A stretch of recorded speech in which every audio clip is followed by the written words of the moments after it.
Assalamualaikum warahmatullahi wabarakatuh. Alhamdulillahilladzi hadana lihadza wa ma kunna linahtadiya laula an hadanallah. Nusalli wa nusallimu ala Rasulillah Muhammad ibn Abdillah wa ala alihi wa ashabihi wa man tabi'ah hudah. La haula wa la quwata illa billah wa ba'dah. Ayuhan netizen, dimanapun kalian berada, semoga kita semua dalam lindungan Allah Subhanahu wa ta'ala. Amin ya rabbal alamin.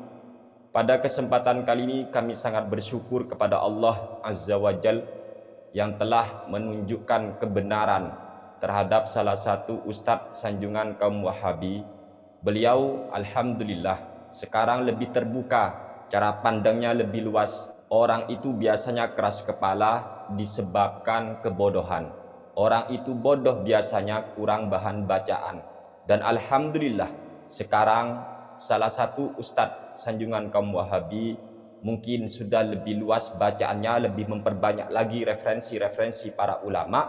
Alhamdulillah beliau lebih terbuka. Mari kita simak terlebih dahulu videonya berikut ini. Ini hukum bacaan hadiah, memberi hadiah pahala bacaan kepada si mayit, sampai atau tidak? Terus saya heran juga, orang kok keras banget di dalam hal itu. Ini bid'ah, mungkar, atau macam-macam. Orang ngeri juga, saya aja ngeri dengarnya kadang. Karena saya tahu ada silam pendapat para ulama di dalam hal itu.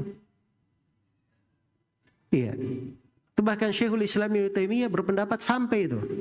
Sangat jelas sekali Ustadz Zulkarnain bin Muhammad Sunusi, semoga Allah selalu menjaga beliau dan selalu membimbing beliau, sekaligus memberi tambahan ilmu kepada beliau. Amin ya rabbal alamin.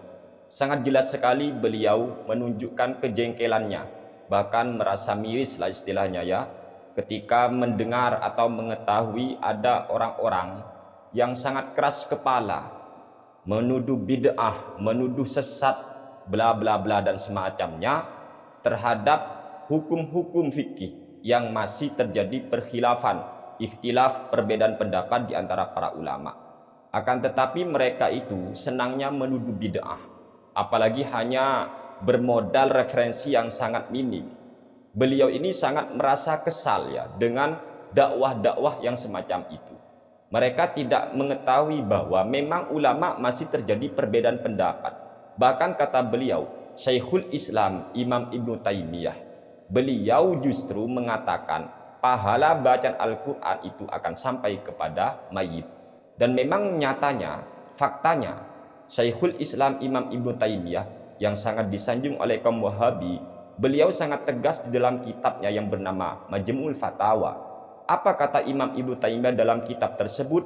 Imam Ibnu Taimiyah menyatakan, wa tanaza'u fi wusulil a'malil badaniyati kasawmi wassalati wal qiraati wassawabu annal jami'a yasilu ilaihi. Ulama memang masih berbeda pendapat, apakah pahala yang dilakukan oleh tubuh manusia itu ketika tubuh kita beribadah, apakah pahalanya bisa sampai kepada mayit atau tidak? Ini memang masih dalam ranah perbedaan pendapat di antara ulama. Contohnya adalah kasawmi, contoh puasa, wassalati atau salat, wal qiraati atau ngaji Al-Quran. Hanya saja kata Imam Ibnu Taimiyah dalam kitab itu, wassawabu annal jami'a yasilu ilaihi. Tetapi pendapat yang benar, pahala itu semuanya, baik pahalanya puasa kek, pahalanya ini kek, pahalanya ini kek, semuanya pokoknya ya, termasuk pahalanya baca Al-Quran, maka semua itu akan sampai kepada mayit. Ini pendapat Imam Ibnu Taimiyah, ulama yang sangat disanjung oleh kaum Wahabi. Oleh karena itulah, ayo kepada para Wahabi-Wahabi yang masih belum sadar, perbanyak bahan bacaan. Tirulah Ustadz Zulkarnain bin Muhammad Sunusi. Beliau sudah lebih terbuka, alhamdulillah. Bahkan ketika pendiri Wahabi yang bernama Muhammad bin Abdul Wahhab, di dalam salah satu kitabnya yang bernama Ar-Rasailus Syakhsiyah, beliau itu berkata, wa amma madhabuna fa madhabul imami Ahmad bin Hanbal imami ahli sunnah. Mazhab kami adalah mazhabnya Imam Ahmad bin Hanbal, yaitu imamnya ahli sunnah. Ketika Muhammad bin Abdul Wahhab, pendiri ajaran Wahabi ini, mengaku dirinya bermazhab Imam Ahmad bin Hanbal, maka seharusnya para pengagum-pengagum Wahabi ini harus merujuk kepada pendapat-pendapat Imam Ahmad bin Hambal.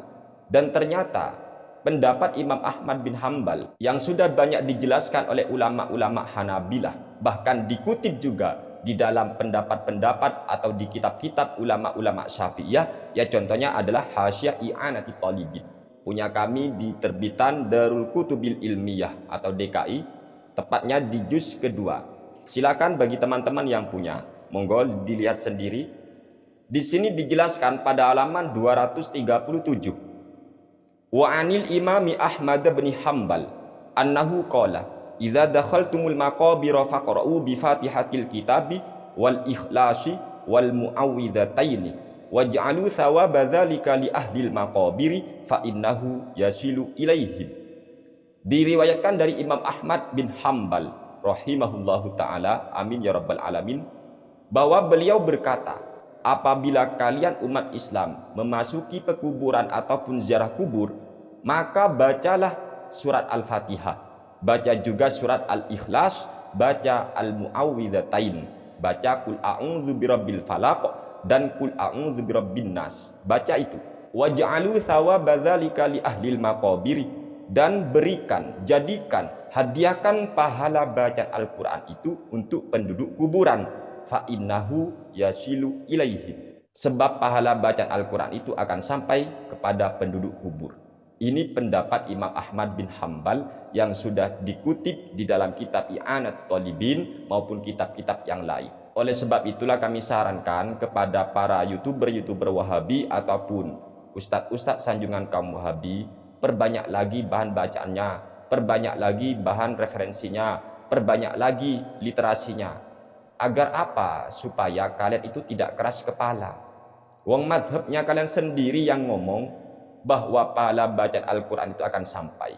Ini madhabnya kalian, yaitu Imam Ahmad bin Hambal.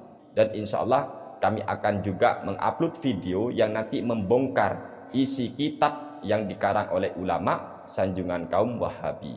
Saksikan ya teman-teman, biar kita ini banyak referensi, banyak bahan bacaan, sehingga tidak menjadi keras kepala sebagaimana yang dikatakan oleh Ustadz Zulkarnain bin Muhammad Sunusi. Beda dengan Zulkarnain El-Kaburi, El-Maduri itu ya. Kalau dia itu kan ya terlalu keras kepala itu ya. Anak seusia dia itu masih gimana ya, ngeles, diajak diskusi nggak mau, masih ngotot, berbohong, berdusta atas nama Imamuna Asy-Syafi'i rahimahullahu ta'ala dalam kitab tentang masalah jumlah bilangan rokaat sholat tarawih yang lebih disenangi oleh Imam Asy-Syafi'i.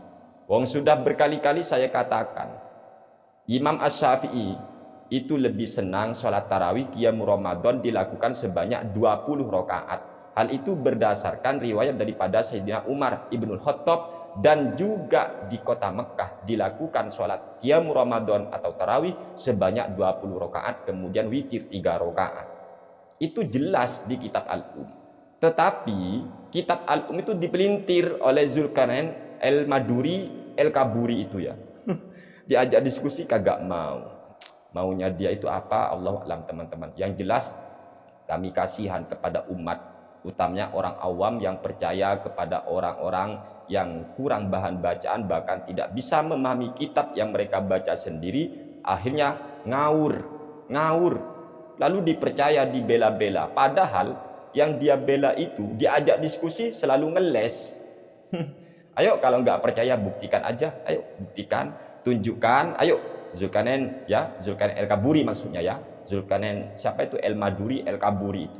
Ayo tunjukkan nyalinya. Kalau memang siap berdiskusi dengan kami, alhamdulillah, dengan senang hati kami akan menyanggupi. Tinggal tentukan waktunya, harinya, tanggalnya, jamnya, dan usahakan tempatnya netral ya. Kalau memang tidak mau secara online, ya monggo secara netral aja, tempatnya ditentukan ya. Seumpama jarak kamu dari mana 50-50% ya, sehingga adil ya.